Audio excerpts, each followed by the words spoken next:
Assalamualaikum friends, welcome once again in our physics class and I hope you all are good and fine. Now we are going to start this class with a topic of scalar product, or you can say dot product, because as you know guys, in previous class we have completed the topic and we have discussed the topic of position vector, and we have started just the types of multiplication of vector. We have discussed the both types of multiplication of vector, which is scalar product and vector product. Alright, तो आज की class में proper scalar product और dot product जिसको आप कह सकते हैं, आज की क्लास में हम स्टार्ट करने जा रहे हैं और डिटेल में अब ये टॉपिक जो हम पढ़ने जा रहे हैं, क्योंकि अब आपके पास जो है वो दो ही टॉपिक रह गए हैं, एक स्केलर प्रोडक्ट और एक वेक्टर प्रोडक्ट। तो स्केलर प्रोडक्ट जो है वो आज से स्टार्ट करेंगे हम स्केलर प्रोडक्ट का टॉपिक। तो स्केलर प्रोडक्ट होता क्या है, हमने लास्ट क्लास में डिस्कस किया कि ये वो मल्टीप्लिकेशन की टाइप है जिसके अंदर अगर हम दो वेक्टर क्वांटिटीज को मल्टीप्लाई कराएं तो मल्टीप्लाई कराने के बाद आपको आंसर में एक स्केलर क्वांटिटी मिलती है, एक स्केलर फॉर्म में आंसर मिलता है और उस टाइप ऑफ मल्टीप्लिकेशन को हम बेसिकली स्केलर प्रोडक्ट और डॉट प्रोडक्ट का नाम देते हैं।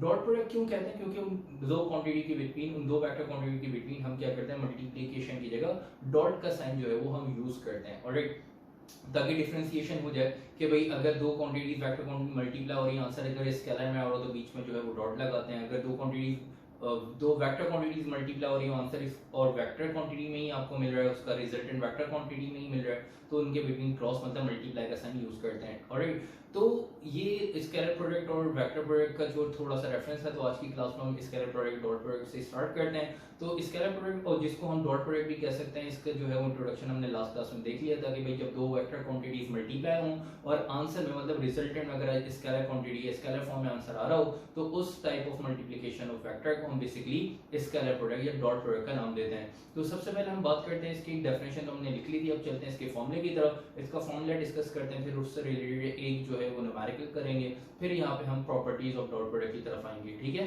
तो हम चलते हैं जरा स्केलर प्रोडक्ट और डॉट प्रोडक्ट का फॉर्मूला क्या है देख लीजिएगा हेडिंग डाल के। अगर हम यहाँ पे बात करते हैं इसकी फॉर्मूले की,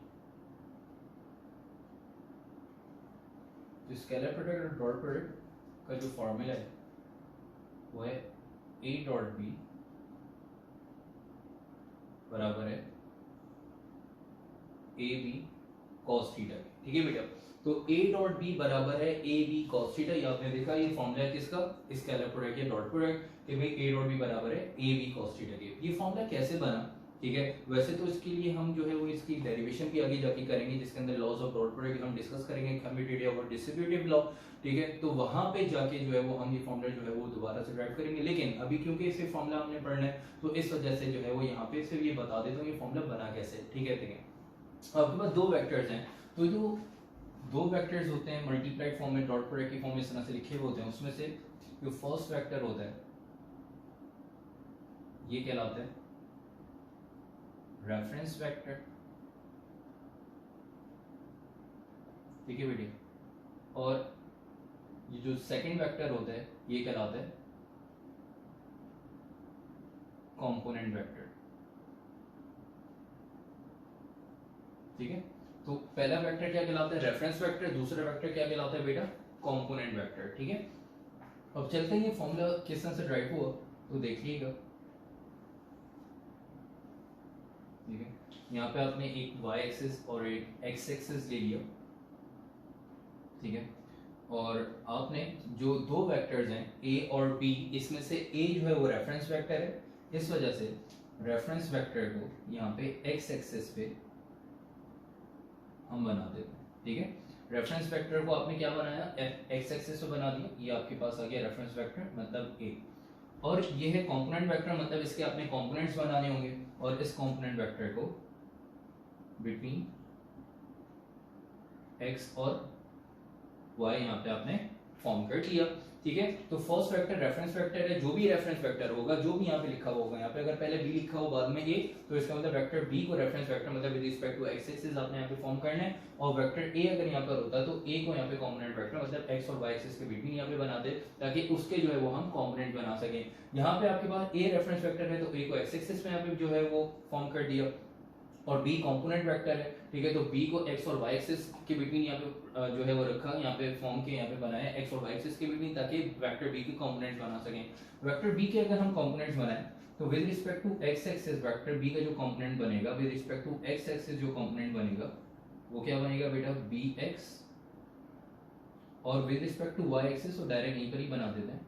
with respect to y axis जो कंपोनेंट बनेगा वो क्या बनेगा बेटा, b y. With respect to x axis जो कंपोनेंट बना बी एक्स, और with respect to y axis जो कंपोनेंट बना वो क्या है बेटा, बी वाई। बी एक्स को यहाँ पे बी ए भी कह सकते हैं, बी एक्स को यहाँ पे हम क्या कह सकते हैं बेटा, बी ए भी कह सकते हैं। क्यों कह सकते हैं बी ए, क्योंकि बी एक्स क्यों कह रहे हैं कि वेक्टर बी का कंपोनेंट एक्स एक्सिस की डायरेक्शन में, इस वजह से क्या कह रहे हैं बी एक्स।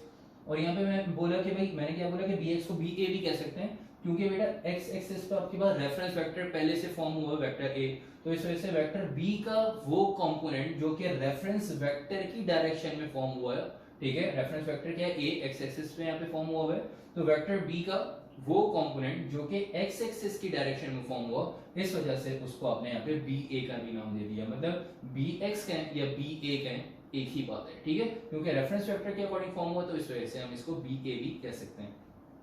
अच्छा, फिर बताते हैं यहाँ पे ये कि भाई यहाँ पे जो दो कंपोनेंट फॉर्म हुए वेक्टर बी के, बी एक्स और बी वाई, तो इसमें ये जो बी एक्स है ये आपके पास इफेक्टिव कंपोनेंट है,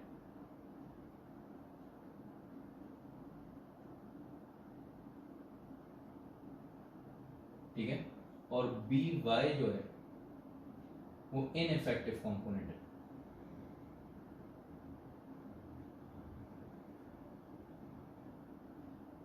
ठीक है बेटी, बी वाई इनइफेक्टिव। ये इफेक्टिव और इनइफेक्टिव कैसे, मतलब वो कंपोनेंट जो कि रेफरेंस वेक्टर की डायरेक्शन में आ रहा होगा, उस कंपोनेंट को हम इफेक्टिव कंपोनेंट का नाम देते हैं। तो वेक्टर बी का वो कंपोनेंट जो कि रेफरेंस वेक्टर की डायरेक्शन में, वो क्या है, बी एक्स, इस वजह से वेक्टर बी का जो कंपोनेंट है बी एक्स, इसको हम कहेंगे इफेक्टिव, और बी वाई कंपोनेंट तो है लेकिन किसी भी रेफरेंस वेक्टर की डायरेक्शन में नहीं है, तो इस वजह से इसको हम इनइफेक्टिव कंपोनेंट का नाम देंगे, और यहाँ पे इस रिलेशन में इसका कोई काम भी नहीं है, ठीक है, इनइफेक्टिव कंपोनेंट कोई काम नहीं, इस वजह से हम यहाँ पे इफेक्टिव कंपोनेंट की बात करेंगे, मतलब बी एक्स की बात करेंगे। तो देखा जाए तो आपके पास एक राइट एंगल ट्राइंगल यहाँ पे फॉर्म हो रहा है, और ये है वेक्टर बी का angle with respect to reference vector with respect to x axis, ठीक है। जब भी आपके पास एक राइट एंगल ट्राइंगल फॉर्म हो गया, तो राइट एंगल ट्राइंगल के अकॉर्डिंग ये बन गया 90 डिग्री। तो आपको पता है बेटा 90 डिग्री के सामने वाली साइड क्या कहलाती है, हाइपोटेन्यूज, ठीक है, और एंगल के सामने वाली साइड क्या कहलाती है बेटा, परपेंडिकुलर, और एंगल ऑन 90 डिग्री जिस साइड पे है उस साइड को क्या कहते हैं, बेस, ठीक है। और आपको याद हो मैंने बताया था कि तीन ट्रिग्नोमेट्रिक रेशियोज हैं, एक कॉस का, एक साइन का, एक टेन का। कॉस का रिलेशन यूज करते हैं हम बेस के लिए, ठीक है, और साइन का रिलेशन यूज करते हैं परपेंडिकुलर के लिए, और एंगल के लिए हम टेन थीटा का रिलेशन यूज करते हैं। लेकिन यहाँ पे आप देखें तो आपके पास वेक्टर बी के जो कंपोनेंट्स हैं उसमें से आपके पास बी वाई का तो कोई काम नहीं है, क्योंकि वो इनइफेक्टिव है, ठीक है। इफेक्टिव कंपोनेंट कौन सा है, बी एक्स, और बी एक्स क्योंकि बेस में है, तो इस वजह से यहाँ पे जो ट्रिग्नोमेट्रिक रेशियो यूज करेंगे वो कौन सा रेशियो यूज करेंगे, वो कॉस थीटा। कॉस थीटा किसके बराबर है, बेस अपॉन हाइपोटेन्यूज, ठीक है बेटे। अब यहाँ पे देखिएगा कि cos theta as it is, base जो है वो यहाँ पे क्या है आपके पास, बेस क्या है, बी एक्स, और हाइपोटेन्यूज क्या है, ठीक है, हाइपोटेन्यूज है यहाँ पे बी, क्योंकि यहाँ पे मैग्नीट्यूड की बात हो रही है, इस वजह से जो एरोहेड यूज नहीं कर रहे, बी नीचे डिवाइड हो रहा है, दूसरी तरफ बाकी क्या हो जाएगा, मल्टीप्लाई। तो रिलेशन को पलट के लिख लें कि भाई बी एक्स बराबर हो जाएगा बी कॉस थीटा के, बी उधर आके क्या हो गया, मल्टीप्लाई, तो रिलेशन को आपने पलट के लिख लिया, बी उधर आके मल्टीप्लाई हो गया, तो बी कॉस थीटा, रिलेशन को पलट के लिख लिया, बी एक्स पहले लिखा, बी एक्स इसके बराबर है बी कॉस थीटा। यहाँ पे और करके लिख देंगे कि भाई बी एक्स बराबर है अगर बी कॉस थीटा के, बी एक्स इसके बराबर है बेटा बी ए के, तो बी ए इसके बराबर हो जाएगा बी कॉस थीटा के, बी बराबर हो जाएगा किसके, बी कॉस थीटा के। अब चलते हैं इस फॉर्मूले को ड्राइव करने, तो देखें लेफ्ट हैंड साइड पे एक आपके पास है रेफरेंस वेक्टर और एक है कंपोनेंट वेक्टर। जब इसको हम सॉल्व करने जाएंगे तो जब सॉल्व करेंगे तो आपने पढ़ा कि हम पढ़ रहे हैं स्केलर प्रोडक्ट और डॉट प्रोडक्ट कि जब दो वेक्टर क्वांटिटीज मल्टीप्लाई होती है तो आंसर स्केलर फॉर्म में आएगा, ठीक है। तो वेक्टर फॉर्म में तो आंसर आएगा नहीं पहली बात। तो जब राइट साइड पे इन दोनों वेक्टर्स को मल्टीप्लाई करेंगे तो मल्टीप्लाई करके आंसर स्केलर फॉर्म में आना चाहिए, वेक्टर फॉर्म में नहीं आना चाहिए, मतलब मैग्नीट्यूड फॉर्म में आंसर लिखेंगे। तो पहले क्या है, रेफरेंस वेक्टर। तो रेफरेंस वेक्टर का मैग्नीट्यूड एज इट इज आ जाएगा, मतलब पहले रेफरेंस वेक्टर, तो रेफरेंस वेक्टर का मैग्नीट्यूड एज इट इज आ जाएगा, ठीक है। और उसके बाद कौन सा वेक्टर है, कंपोनेंट वेक्टर। तो कंपोनेंट वेक्टर का कंपोनेंट आएगा, कंपोनेंट वेक्टर खुद नहीं आएगा, कंपोनेंट वेक्टर है दूसरा, तो कंपोनेंट वेक्टर का कंपोनेंट आएगा। और कौन सा कंपोनेंट, इफेक्टिव कंपोनेंट आएगा। और इफेक्टिव कंपोनेंट क्या है बेटा, bx। तो आपने देखा, आपने क्या करा कि a डॉट b को मल्टीप्लाई किया, आंसर आ गया abx। कैसे आया कि जो रेफरेंस वेक्टर है, ठीक है, वो मैग्नीट्यूड फॉर्म में एज इट इज आ जाता है, और जो कंपोनेंट वेक्टर है उसका इफेक्टिव कंपोनेंट आता है। और कंपोनेंट वेक्टर का इफेक्टिव कंपोनेंट कौन सा है बेटा, bx है, ठीक है, bx आ गया। फिर देखिएगा कि a as it is, bx किसके बराबर है बेटा, ba के, और ba किसके बराबर है बेटा, b cos थीटा। तो यहां तक आ गया, आपने स्केलर प्रोडक्ट या डॉट प्रोडक्ट कह रहे हैं उसका आपने फॉर्मूला ड्राइव कर लिया। क्या है फॉर्मूला बेटा, a डॉट b बराबर है ab cos थीटा। ये फॉर्मूला कैसे बना आपने यहाँ पे देख लिया, ठीक है। इसी तरह अगर आपके पास सिमिलरली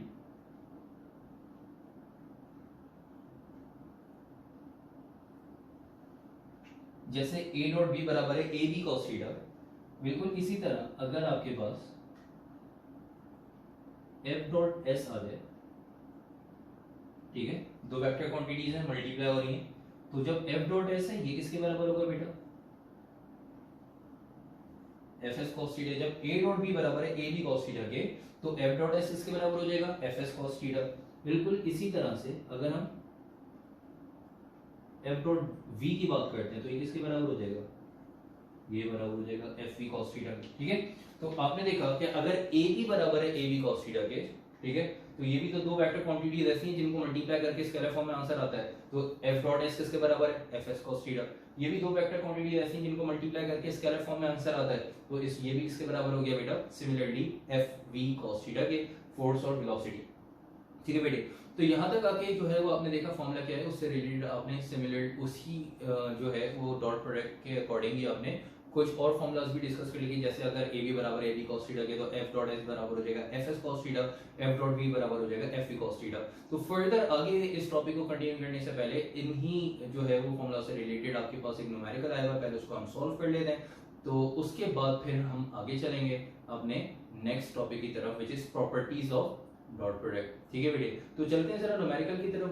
बुक ओपन कर लीजिएगा, पेज नंबर 52, न्यूमेरिकल नंबर 2.19। तो पेज नंबर सॉरी आपके पास है 53, ठीक है, और न्यूमेरिकल नंबर 2.19 स्टार्ट करेंगे। 2.19 के दो पार्ट हैं, ठीक है, एक पार्ट मैं करूंगा, एक पार्ट आप लोग सॉल्व करेंगे, और जो है दोनों दूसरा पार्ट जो है पार्ट बी मैं आप लोगों को उसकी डायग्राम बना के डाटा बनवा दूंगा, फॉर्मूलाज बता दूंगा कौन से यूज होंगे, ताकि आप लोग जिस तरह से पार्ट ए सॉल्व हुआ बिल्कुल इसी तरह से पार्ट बी भी सॉल्व हो जाएगा। चलते हैं बेटा 2.19 की तरफ, पेज नंबर है 53। न्यूमेरिकल देखिएगा क्या कह रहा है बेटा कि find the work done by a force of 30,000 newton. Work done आपने फाइंड करना है जबकि फोर्स गिवन है 30,000 newton in moving an object through a distance of 45 metre. एक ऑब्जेक्ट पे फोर्स लगी 30,000 न्यूटन की, जिसकी वजह से वो ऑब्जेक्ट 45 मीटर का डिस्टेंस कवर करते हुए मूव करते हुए आगे चला गया। कह रहे स्टार्टिंग में बोलिए find the work done, work आपने जो है फाइंड करना है, जबकि कब फाइंड करना है आगे लिखा हुआ है, देखें सेकंड लाइन में व्हेन वर्क फाइंड करें कब। पार्ट ए में क्या है, the force in the direction of motion. जो पहली कंडीशन पार्ट ए की कंडीशन ये है कि वो जो फोर्स 30,000 न्यूटन की जो ऑब्जेक्ट पे अप्लाई हो रही है वो डायरेक्शन ऑफ मोशन, जिस डायरेक्शन में ऑब्जेक्ट मूव कर रहा है उसी डायरेक्शन में फोर्स लग रही है। पार्ट ए की कंडीशन ये हो गई।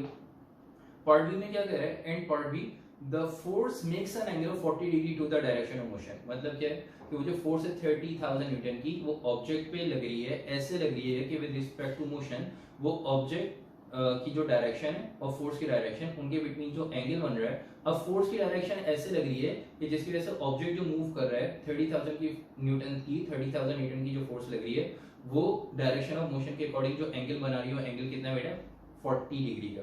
तो अब ये बताएं कि वर्क क्या होगा। स्टार्टिंग में बोल दिया वर्क फाइंड करना है। वर्क के लिए दो कंडीशन दे दी है, एक फोर्स लग रही है डायरेक्शन ऑफ मोशन के अकॉर्डिंग, एक फोर्स लग रही है जो कि with respect to the direction of motion 40 degree का एंगल बना रही है। फिर आगे क्या कह रहा है देखिएगा कि find the rate at which the force is working, find the rate at which the force is working at a time, ठीक है, rate at which the force is working at a time when the velocity is 2 metre पर second. तो आपने rate find करना है, ठीक है, जो भी वर्क हो रहा है पर यूनिट टाइम, तो वर्क पर यूनिट टाइम क्या कहलाता है बेटा पावर। तो इसका मतलब जो भी वर्क हो रहा है उसकी पावर आपने यहाँ पे कैलकुलेट करनी होगी, जबकि वेलोसिटी अगर ऑब्जेक्ट की बता दी यहाँ पे कि ऑब्जेक्ट जो मूव कर रहा है वो 2 मीटर पर सेकंड की वेलोसिटी से मूव कर रहा है, तो ये बताएं कि वर्क जो है पर यूनिट टाइम में क्या हो रहा होगा, रेट क्या होगा वर्क का। वर्क का रेट मतलब पावर आपने कैलकुलेट करनी है। तो इसका मतलब यहाँ पे वर्क और पावर दो चीजें यहाँ पे आपने कैलकुलेट करनी है। वर्क और पावर दो चीजें आपने यहाँ पे कैलकुलेट करनी है, और दो पार्ट हैं। एक पार्ट ए के अंदर जो कंडीशन है उसके अंदर फोर्स लगी है डायरेक्शन ऑफ मोशन के अकॉर्डिंग, और पार्ट बी के जो कंडीशन है पार्ट बी की उसमें फोर्स लग रही है 40 डिग्री के एंगल पे, ठीक है बेटे। तो चलते हैं सॉल्व करने, देखिएगा पहले हम पार्ट ए जो है वो सॉल्व कर रहे हैं।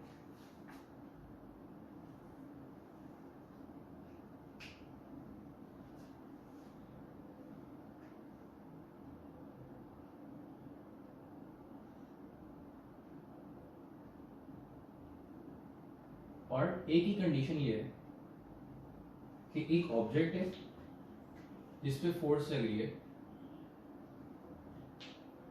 और फोर्स कितनी है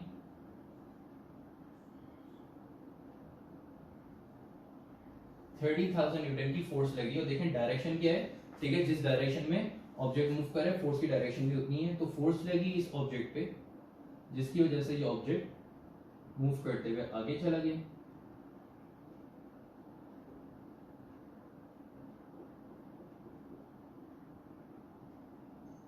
ठीक है बेटे। अच्छा, ये ऑब्जेक्ट मूव करते हुए आगे चला गया, फोर्स लगी 30,000 न्यूटन की, जिसकी वजह से इस ऑब्जेक्ट ने जो डिस्टेंस कवर किया है वो डिस्टेंस कवर किया है 45 मीटर का,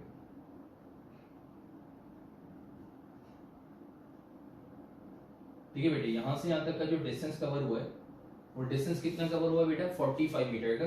किसकी वजह से, फोर्स लगी 30,000 न्यूटन की, उसकी वजह से जो डिस्टेंस कवर हुआ है वो डिस्टेंस है 45 मीटर का। और एंड में कह रहा है कि जो ऑब्जेक्ट मूव कर रहा है इसकी जो वेलोसिटी है वो 2 मीटर पर सेकेंड है। इसकी वेलोसिटी कितनी है 2 मीटर पर सेकेंड।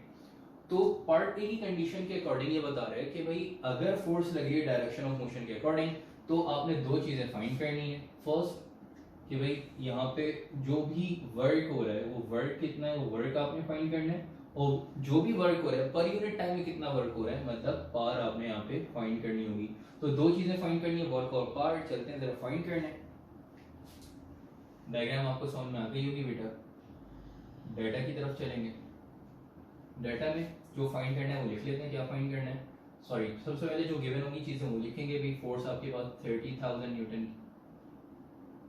ठीक है, और वेलोसिटी 2 मीटर पर सेकंड, डिस्टेंस जो है 45 मीटर। यहाँ पे उसने कंडीशन बताई पार्ट ए में कि फोर्स लगी डायरेक्शन ऑफ मोशन के अकॉर्डिंग। ये फोर्स है और ये है मोशन की डायरेक्शन, ठीक है, दोनों जो है बिल्कुल पैरेलल है। जब दोनों पैरेलल हैं तो इनके बिटवीन फोर्स और डायरेक्शन ऑफ मोशन के बिटवीन जो एंगल होगा वो एंगल कितना होगा बेटा 0 डिग्री। एंगल कितना होगा 0 डिग्री। जब दो चीजें बिल्कुल पैरेलल हो जाएं, दो क्वांटिटीज बिल्कुल पैरेलल हो जाएं, तो उनके बिटवीन जो एंगल होगा वो एंगल क्या होगा बेटा बताया था 0 डिग्री, ठीक है। तो हम यहाँ पे एंगल हमने सपोज कर लिया 0 डिग्री। बताया हुआ नहीं है, बस बोला हुआ ये जा रहा है कि जो फोर्स लग रही है वो डायरेक्शन ऑफ मोशन के अकॉर्डिंग है। जब डायरेक्शन ऑफ मोशन, फोर्स की डायरेक्शन और मोशन की डायरेक्शन सिमिलर है, पैरेलल हैं दोनों, तो उनके बिटवीन एंगल क्या हो जाएगा 0 डिग्री, ठीक है बेटे। और फाइंड क्या करना है, वर्क और पार्ट, ठीक है बेटा। सॉल्यूशन के यहीं डालेंगे और जो फाइंड करना है पहले लिख देंगे। क्या फाइंड करना है, पहले फाइंड कर लेते हैं वर्क, ठीक है। तो वर्क फाइंड करने जा रहे हैं, ठीक है।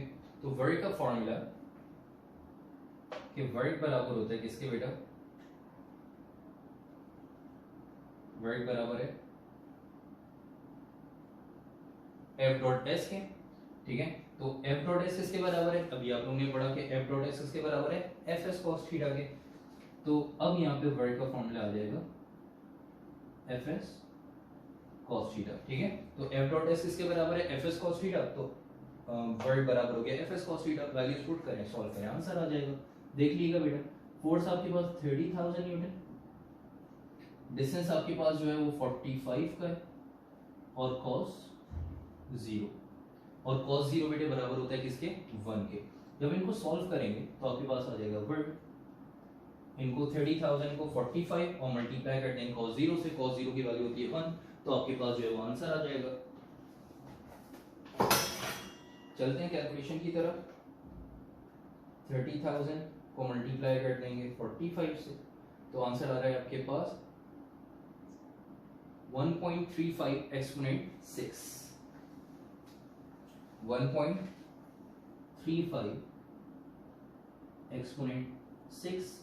और वर्क फाइंड किया बेटा, वर्क के यूनिट क्या होता है, जूल, और ये आपके पास वर्क का आंसर आ गया, ठीक है बेटे। ये आपने वर्क जो है वो कैलकुलेट कर लिया।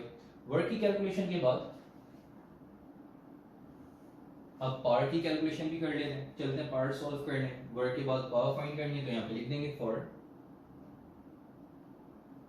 P equals to sum of, power का फॉर्मूला क्या होता है बेटा, पावर का फॉर्मूला होता है F डॉट V, ठीक है।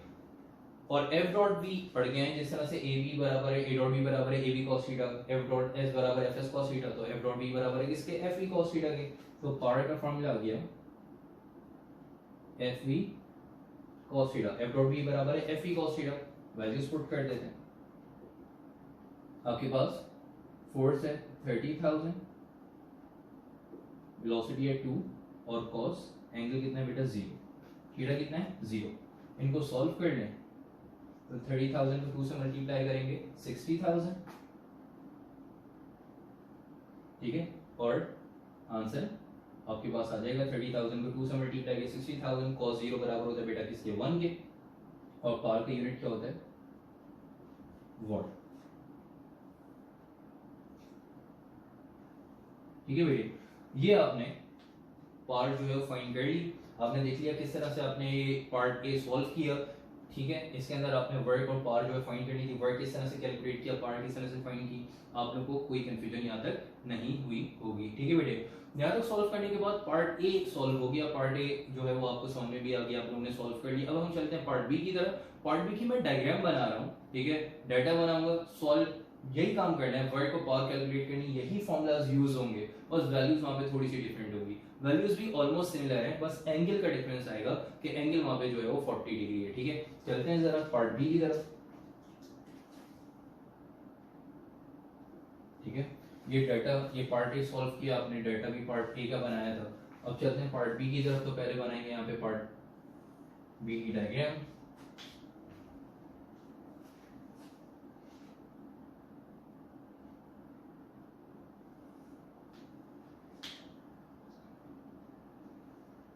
एक ऑब्जेक्ट है,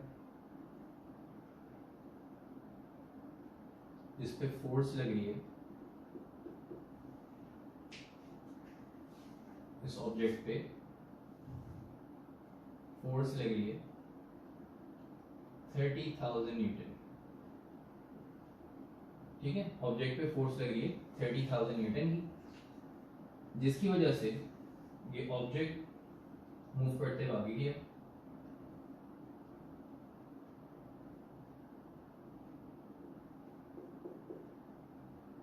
और इस ऑब्जेक्ट ने जो डिस्टेंस कवर किया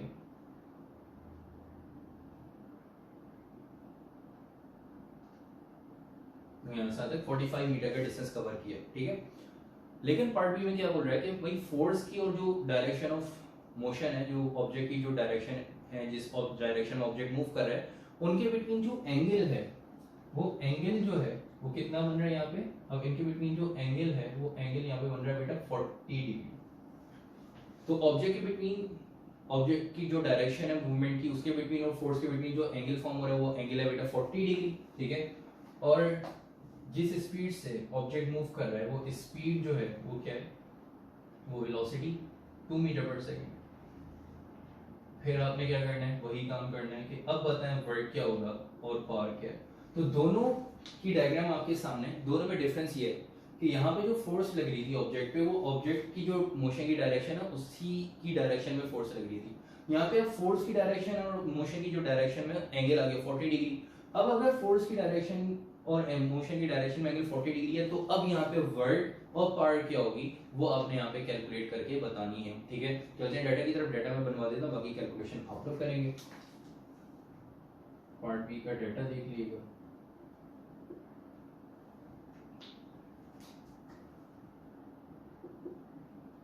फोर्स 30,000 न्यूटन,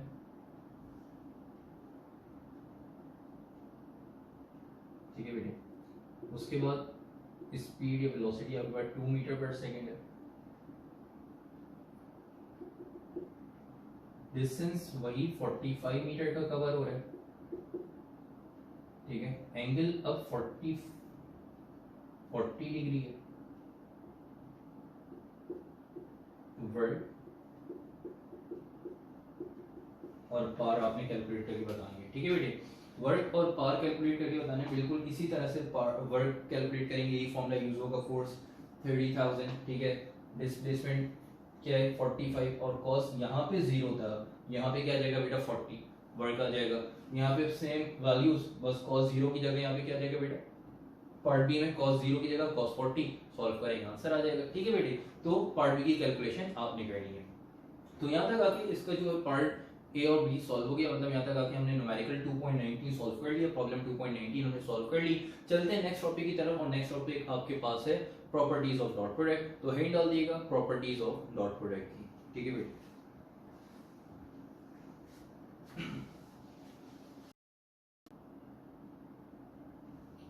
अच्छा बेटे, आप लोगों ने हिंट डाल दिया प्रॉपर्टीज ऑफ डॉट प्रोडक्ट की। डॉट प्रोडक्ट की प्रॉपर्टीज जो है वो हम सॉल्व करने जा रहे हैं, ठीक है। तो डॉट प्रोडक्ट की प्रॉपर्टीज हम जो है वो हम पढ़ने जाएंगे, वन बाय वन जो है इसकी प्रॉपर्टीज डिस्कस करेंगे। और इसकी प्रॉपर्टीज जो है वो एमसीक्यू के लिए जो है वो मोस्ट इंपॉर्टेंट है, कोई एक प्रॉपर्टी लाजमी जो है वो एमसीक्यूज में इसकी आ सकती है, ठीक है। चलते हैं इसकी प्रॉपर्टी की तरफ। सबसे पहले देखिएगा first property, when two vectors are equal, ठीक है। पहली प्रॉपर्टी है when two vectors are equal।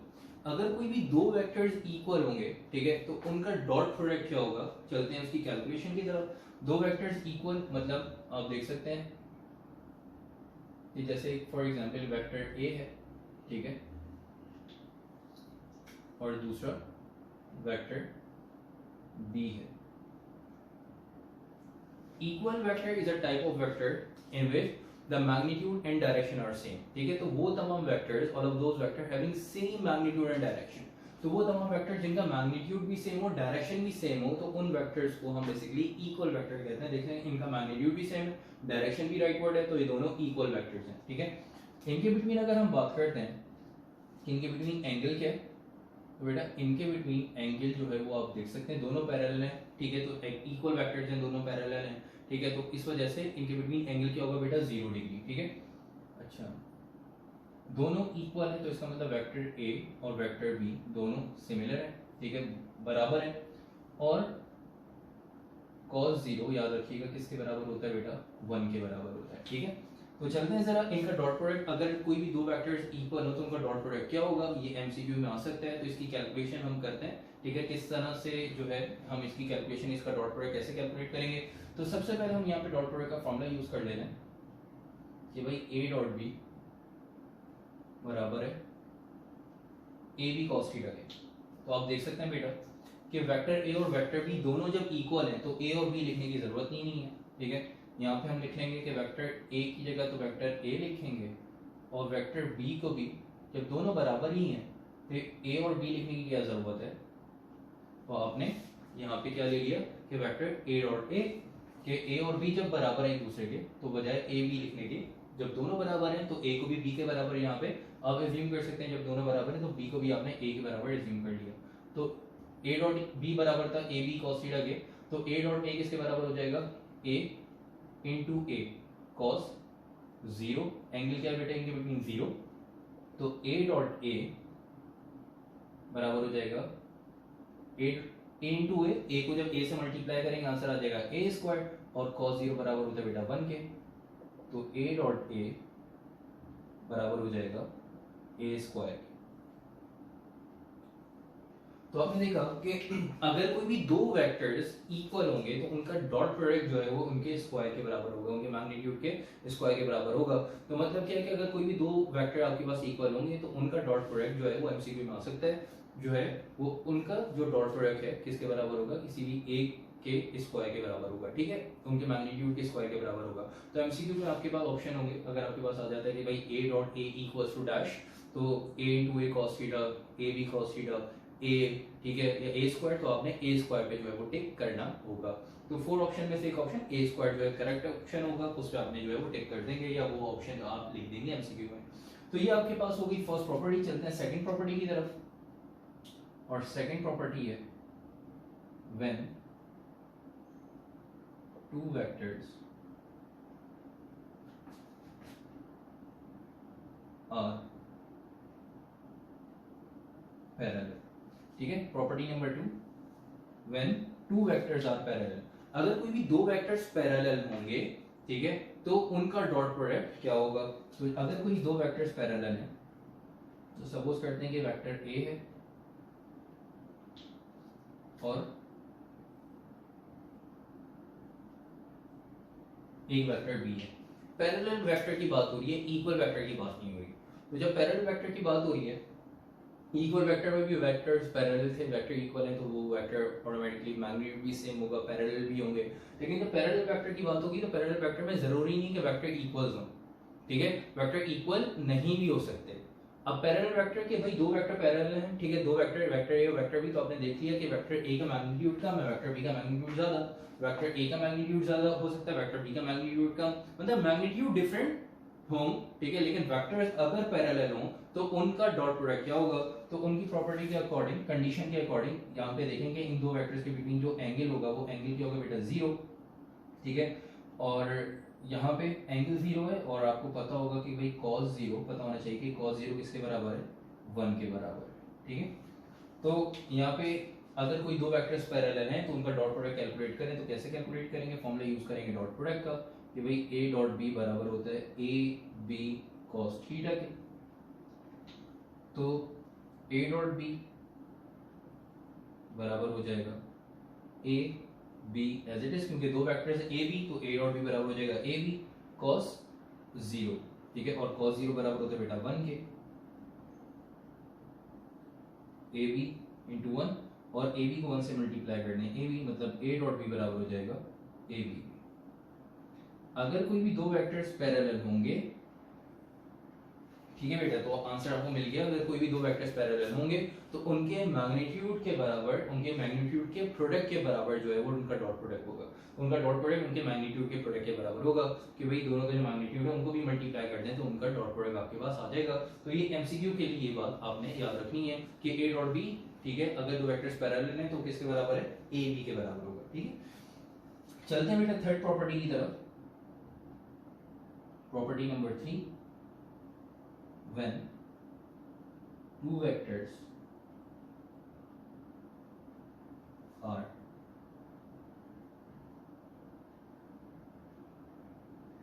Perpendicular, ठीक है, अगर कोई भी दो वेक्टर्स हैं और दो वेक्टर्स क्या हैं बेटा, परपेंडिकुलर हैं, तो उनका डॉट प्रोडक्ट क्या होगा। देखिएगा कि अगर आपके पास दो वेक्टर्स परपेंडिकुलर हैं, जैसे एक वेक्टर ए है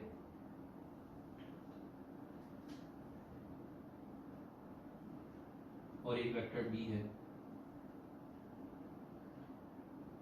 ठीक है बेटे। और ये दोनों आप देख सकते हैं परपेंडिकुलर। जब दो वेक्टर्स परपेंडिकुलर होंगे तो उनके बिटवीन एंगल जो है वो क्या होगा बेटा 90 और cos के 0, ठीक है। जब दो वेक्टर्स परपेंडिकुलर होंगे तो उनके बिटवीन एंगल होगा 90 के और cos 90 बराबर है 0 के। तो अब यहाँ पे बोल रहे हैं कि अगर कोई भी दो वेक्टर्स हों लेकिन दोनों क्या हों बेटा परपेंडिकुलर हों तो उनका डॉट प्रोडक्ट क्या होगा, उनका डॉट प्रोडक्ट कैलकुलेट करें। तो वही फॉर्मूला यूज करेंगे कि a डॉट b बराबर है बेटा ए बी cos थीटा के। तो a dot b as it is A B cos theta और एंगल अब यहाँ पे क्या हो जाएगा बेटा 90 और cos 90 किसके बराबर होता है बेटा 0 के। जब ए बी को 0 से मल्टीप्लाई करेंगे तो आंसर क्या आ जाएगा 0। तो आपने यहाँ पे एक चीज देख ली कि अगर कोई भी दो वेक्टर्स परपेंडिकुलर हों तो उनका डॉट प्रोडक्ट किसके बराबर होगा बेटा 0 के बराबर होगा, ठीक है। तो उनका जो डॉट प्रोडक्ट होगा वो डॉट प्रोडक्ट उनका किसके बराबर होगा बेटा 0 के बराबर।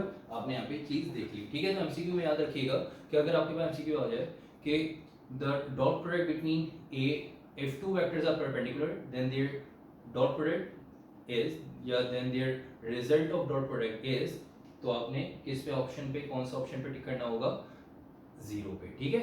तो अगर कोई भी दो वेक्टर्स जो है वो आपके पास परपेंडिकुलर हो तो उनका डॉट प्रोडक्ट जो है वो क्या होगा आपके पास 0 होगा। तो ये आपके पास एमसीक्यू भी आ सकता है, ठीक है बेटे। तो ये तीन प्रॉपर्टी आपने डिस्कस करनी है वेक्टर्स की। अब हम चलते हैं यूनिट वेक्टर की प्रॉपर्टी, मतलब प्रॉपर्टी नंबर 4 की तरफ। तो देखिएगा बेटा प्रॉपर्टी नंबर 4 किसकी है, यूनिट वेक्टर की। when two unit vectors when two unit vectors are similar, ठीक है। कह रहे हैं कि when two unit vectors are similar, अगर कोई भी दो यूनिट वेक्टर्स हैं और दोनों सिमिलर हैं तो उनका डॉट प्रोडक्ट क्या होगा। आप देख सकते हैं यूनिट वेक्टर्स की अगर हम बात करें तो यूनिट वेक्टर में बताया था बेटा कि यूनिट वेक्टर जो है कार्टेशियन यूनिट वेक्टर के अकॉर्डिंग एक आपके पास एक्स एक्सिस है, वाई एक्सिस और ये क्या है जेड एक्सिस। तो एक्स एक्सिस का जो यूनिट वेक्टर है वो क्या कहलाता है आई हेड, ठीक है। और वाई एक्सिस का यूनिट वेक्टर जे हेड और जेड एक्सिस जो है उसका यूनिट वेक्टर क्या है के हेड। अब अगर हम यहाँ पे बात करते हैं दो वेक्टर्स जो हैं वो सिमिलर हैं, तो सिमिलर मतलब या तो हम बात करेंगे आई की तो दूसरा भी आई होगा, या तो हम बात करेंगे y की तो दूसरा भी y होगा। अगर हम बात करते हैं z की, ठीक है, तो z का यूनिट वेक्टर k हेड, तो अगर एक k हेड है तो दूसरा भी क्या होगा k हेड होगा, ठीक है। अगर हम यहाँ पे बात करते हैं ना when two unit vectors are dissimilar, जो कि इसके बाद वाली प्रॉपर्टी है, तो डिसिमिलर यूनिट वेक्टर में एक अगर i होगा दूसरा क्या होगा j, एक j होगा तो दूसरा क्या होगा k, एक k होगा तो दूसरा क्या होगा i।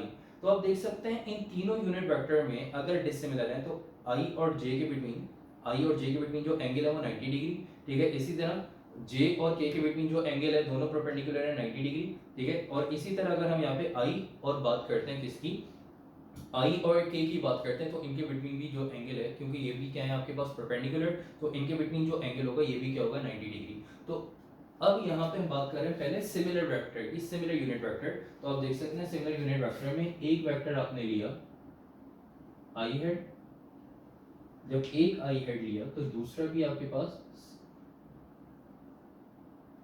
क्या आ गया आई हेड, ठीक है। अब आपने दो सिमिलर यूनिट वेक्टर लिए, दोनों सिमिलर यूनिट वेक्टर मतलब आई हेड इनटू आई हेड आपने ले लिया। इनके बिटवीन एंगल क्या होगा बेटा सिमिलर है तो पैरेलल है, ठीक है। आप दोनों जे भी ले सकते हैं, दोनों के भी ले सकते हैं, ठीक है। तो जब दोनों सिमिलर होंगे तो दोनों पैरेलल, चाहे वो दो जे हो मतलब जे हेड इनटू जे हेड, दो आप जो है यूनिट वेक्टर जे हेड ले लें या के दो यूनिट वेक्टर ले लें, ठीक है, के हेड इनटू के हेड, तो दोनों पैरेलल होंगे, चाहे वो जे में लें, चाहे वो यूनिट वेक्टर जेड एक्सिस का यूनिट वेक्टर लें, चाहे वो एक्स एक्सिस का यूनिट वेक्टर लें, वो सब जो है वो क्या होंगे पैरेलल होंगे। तो आपने जो एक्स एक्सिस के यूनिट वेक्टर मतलब आई हेड ले लिए, दो यूनिट वेक्टर ले लिए, दोनों पैरेलल हैं तो उनके बिटवीन एंगल क्या होगा बेटा 0, और cos 0 जो है वो आपको पता है किसके बराबर होता है 1 के। अब इनका डॉट प्रोडक्ट देखें, कैलकुलेट करें इनका डॉट प्रोडक्ट, तो देखिएगा कि भाई जैसे फॉर्मूला यूज किया कि a डॉट b बराबर है ए बी cos थीटा के, तो बेटा आई हेड इंटू आई हेड ये भी बराबर होगा किसके आई हेड इंटू आई हेड आई हेड इंटू आई हेड कॉस 0 के, ठीक है। देखें बेटा, आई हेड इंटू आई हेड, तो आई का मैग्नीट्यूड 1, आई का मैग्नीट्यूड 1 कॉस 0, इसका ही मैग्नीट्यूड क्या है बेटा 1, मतलब cos 0 को सॉल्व कर आंसर आएगा 1। इन तीनों को मल्टीप्लाई कर दें तो आई हेड इंटू आई हेड किसके बराबर आ जाएगा 1 के। आई हेड इंटू आई हेड किसके बराबर आ गया बेटा 1 के। जब आई हेड इंटू आई हेड 1 के बराबर है तो यहाँ पे लिखेंगे सिमिलरली, अगर आई हेड इंटू आई हेड 1 के बराबर है तो इसी तरह जे हेड डॉट जे हेड ये भी किसके बराबर हो जाएगा बेटा 1 के। इसी तरह के हेड डॉट के हेड ये भी किसके बराबर हो जाएगा 1 के।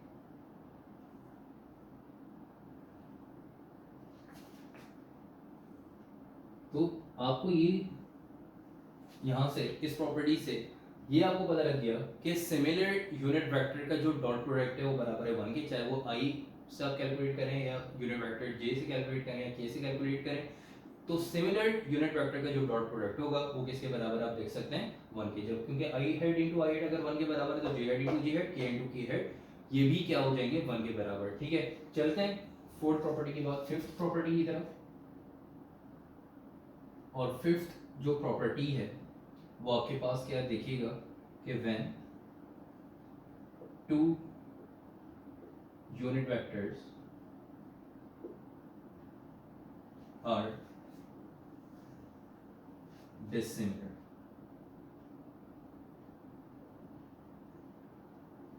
अगर कोई दो यूनिट वेक्टर डिसिमिलर है, ठीक है, तो या तो वो आई और जे हो सकते हैं या फिर वो जे के साथ के हो सकते हैं या के और आई हो सकते हैं।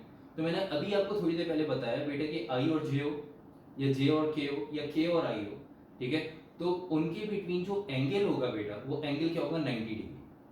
उनके बिटवीन जो एंगल होगा वो याद रखिएगा, एंगल क्या होगा बेटा 90 डिग्री। चलते हैं कैलकुलेशन की तरफ कि दो यूनिट वेक्टर लिए, एक आपने ले लिया आई हेड और एक ले लिया जे हेड, ठीक है बेटे। तो इनके बिटवीन जो एंगल होगा वो एंगल क्या है 90, तो cos 90 किसके बराबर होता है बेटा 0 के, ठीक है। cos 90 किसके बराबर है 0 के। अब अगर कोई भी दो यूनिट वेक्टर डिसिमिलर है तो डिसिमिलर का मतलब वो क्या होंगे परपेंडिकुलर, चाहे वो आई और जे हो, जे और के हो या के और आई हो। तो इसका मतलब आपके पास दो यूनिट वेक्टर जो है वो अगर डिसिमिलर हैं तो उनके बिटवीन वो दोनों क्या होंगे परपेंडिकुलर और उनके बिटवीन एंगल क्या होगा बेटा 90 डिग्री। तो अब इनका प्रोडक्ट अगर कैलकुलेट करें, इनका डॉट प्रोडक्ट कैलकुलेट करें तो फॉर्मूला यूज किया डॉट प्रोडक्ट का, ए डॉट भी बराबर है ए बी cos थीटा। तो बेटा ए की जगह यहाँ पे हम ले लेंगे आई हेड इंटू बी की जगह ले लेंगे जे हेड, ये बराबर है किसके आई हेड इंटू जे हेड cos 90। तो आई हेड डॉट जे हेड बराबर है आई का मैग्नीट्यूड 1 जे का मैग्नीट्यूड 1 cos 90 जो है किसके बराबर होता है बेटा cos 90 0 के, तो cos 90 की जगह आ जाएगा 0, तो इनको मल्टीप्लाई कर दें तो आई डॉट जे बराबर हो जाएगा किसके 0 के। इसका मतलब ये हुआ यहाँ पे आके आपने ये फाइंड कर लिया कि अगर कोई भी दो यूनिट वेक्टर डिसिमिलर होंगे, ठीक है, तो उनका डॉट प्रोडक्ट किसके बराबर होगा 0 के बराबर। उनका डॉट प्रोडक्ट किसके बराबर होगा 0 के बराबर। तो आप इस तरह से लिख सकते हैं आगे सिमिलरली कि जब आई डॉट जे बराबर है 0 के तो बिल्कुल इसी तरह जे डॉट के ये भी बराबर है 0 के और के डॉट आई ये भी किसके बराबर हो जाएगा बेटा 0 के, ठीक है। तो अगर आई डॉट जे बराबर है 0 के तो जे डॉट के भी किसके बराबर है 0 के और के डॉट आई भी किसके बराबर हो जाएगा बेटा 0 के। तो ये एमसीक्यू में भी आता है लाजमी कि भाई I dot J equal to dash, तो आपने जो है वो किस पे टिक करना होगा 0 पे टिक करना होगा, 1 भी होगा 0 भी होगा या आई डॉट जे आई जे cos थीटा होगा, मतलब आई डॉट जे बराबर हो जाएगा किसके 0 के। ये आपने याद रखना है कि दो यूनिट वेक्टर अगर डिसिमिलर हैं तो उनका डॉट प्रोडक्ट जो है बराबर है किसके 0 के, ठीक है बेटे। तो यहाँ तक आके जो है वो प्रॉपर्टीज हमने डॉट प्रोडक्ट की डिस्कस कर ली हैं, ठीक है। प्रॉपर्टीज डिस्कस करने के बाद अब हम चलते हैं लॉज ऑफ डॉट प्रोडक्ट, जो है वो मैं आपको बता देता हूँ। दो लॉज हैं, एक commutative law of dot product है, ठीक है, और एक distributive law of dot product है। दोनों कौन से हैं वो मैं आपको यहाँ पे लिखवा देता हूँ। फिर हम इंशाल्लाह नेक्स्ट क्लास में जो है पहले हम कुछ एग्जाम्पल्स जो है वो सॉल्व करेंगे डॉट प्रोडक्ट की, कि dot product A dot B की कैलकुलेशन अगर आपके पास आ जाए वेक्टर फॉर्म में तो उसको कैलकुलेट कैसे करते हैं, ठीक है। तो नेक्स्ट क्लास में हम उसको कैलकुलेट करना सीखेंगे, ठीक है। और फिर उसके बाद जो है फिर फर्दर जो है वो हम आगे चलेंगे और लॉज जो है वो हम इसके स्टार्ट करेंगे, ठीक है। लेकिन लॉज स्टार्ट करने से पहले हमें कुछ न्यूमेरिकल्स जो है वो करने पड़ेंगे। लॉज तो हम बाद में जाके डिस्कस करेंगे। लॉज हैं क्या, दो लॉज हैं वो लिखेंगे, फिर हम क्लास में यहाँ पे एंड करते हैं। वहीं डाल दिएगा लॉज ऑफ डॉट प्रोडक्ट की, ये न्यूमेरिकल आप लोगों ने सॉल्व कर लिया होगा।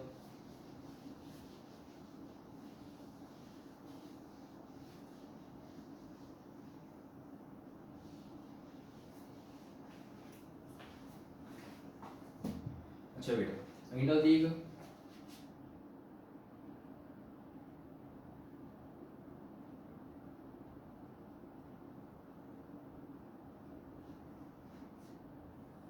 Laws of dot product.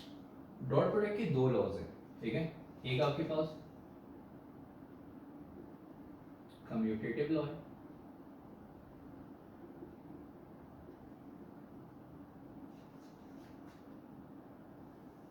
ठीक है, और एक आपके पास है डिस्ट्रीब्यूटिव लॉ।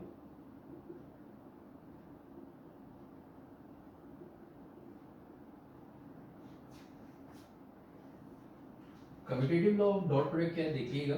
कम्यूटेटिव लॉ में बताते हैं कि ए डॉट बी बराबर है बी डॉट ए, ठीक है बेटे। तो कम्यूटेटिव लॉ देख सकते हैं हम, कम्यूटेटिव लॉ क्या है कि ए डॉट बी बराबर है किसके, बी डॉट ए, ये आपके पास आ गया कम्यूटेटिव लॉ। डिस्ट्रीब्यूटिव लॉ की बात करें तो डिस्ट्रीब्यूटिव लॉ में ए डॉट बी प्लस सी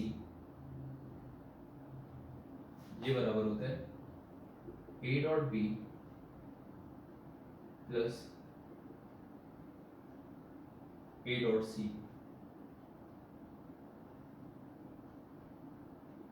ठीक है बेटे। तो आपने देखा कि कम्यूटेटिव और डिस्ट्रीब्यूटिव लॉ कि A dot B plus C बराबर है A dot B plus A dot C. तो ये कैसे बराबर है, इनकी एक प्रॉपर डेरिवेशन है जो पेपर में आती है। A dot B equals to B dot A, ये शॉर्ट के लिए जो है सेक्शन बी के लिए ये इंपॉर्टेंट डेरिवेशन है, ठीक है। कम्यूटेटिव लॉ ये काफी टाइम जो पेपर में शॉर्ट मतलब सेक्शन बी में आया हुआ है क्वेश्चन, ठीक है। कौन सी प्रॉपर्टी, कौन सा law, sorry commutative law of dot product, ठीक है बेटे। तो ये आपने दोनों लॉज डिस्कस कर लिए, लेकिन ये लॉज अभी ड्राइव नहीं करेंगे हम, इंशाल्लाह नेक्स्ट क्लास में कुछ डॉट प्रोडक्ट से रिलेटेड कुछ न्यूमेरिकल सॉल्व करेंगे। उसके बाद फिर ये लॉ जो है वो दोनों लॉ जो है हम डिस्कस करेंगे, दोनों लॉज को ड्राइव करेंगे कि ये कैसे पॉसिबल है कि ए डॉट बी और बी डॉट ए कैसे बराबर है, ठीक है। इसी तरह A dot B plus C किसके बराबर है, कैसे बराबर है A dot B plus A dot C के, ठीक है बेटे। तो इंशाल्लाह नेक्स्ट क्लास में मुलाकात होती है। आज की क्लास को यहाँ पे एंड करते हैं। अगर कोई भी कंफ्यूजन हो, कोई भी क्यूरी हो तो आप लोग वो पूछ सकते हैं, कमेंट कर सकते हैं, ठीक है। आप लोग जो है वो कांटेक्ट कर सकते हैं, डिस्क्रिप्शन देख सकते हैं किस तरह से आप लोगों ने कांटेक्ट करना है। और जो है वो आपने अगर अब तक चैनल को सब्सक्राइब नहीं किया तो चैनल को सब्सक्राइब करें, और हर लेक्चर देखने के बाद लेक्चर को लाइक ज़रूर किया करें, वीडियो को लाइक ज़रूर करें, और कमेंट लाजमी किया करें, ठीक है बेटे। तो इंशाल्लाह, और दूसरा सबसे बड़ी बात कि आपने अगर अब तक अपने फ्रेंड्स में, कॉलेज में, स्कूल के फ्रेंड्स में अगर जो है वो लेक्चर्स को शेयर नहीं किया तो उनसे ज़रूर ये लेक्चर शेयर करें, ठीक है। उनको ज़रूर ये लेक्चर भेजें, उनको लिंक जो है उनको शेयर करें, ताकि जिस तरह से आपकी प्रॉपर स्टडीज़ चल रही हैं उनकी भी जो है प्रॉपर स्टडीज़ जो है वो स्टार्ट हो जाए, ठीक है। तब तक फिर जो है हम इंशाल्लाह नेक्स्ट क्लास में मुलाकात होती है, और उस वक्त अपना ख्याल रखिएगा। नेक्स्ट क्लास में इंशाल्लाह डॉट प्रोडक्ट की एग्जाम्पल्स और न्यूमेरिकल से जो है वो हम सॉल्व करेंगे। तो फर्दर तब तक के लिए अपना ख्याल रखिएगा। अल्लाह हाफिज़।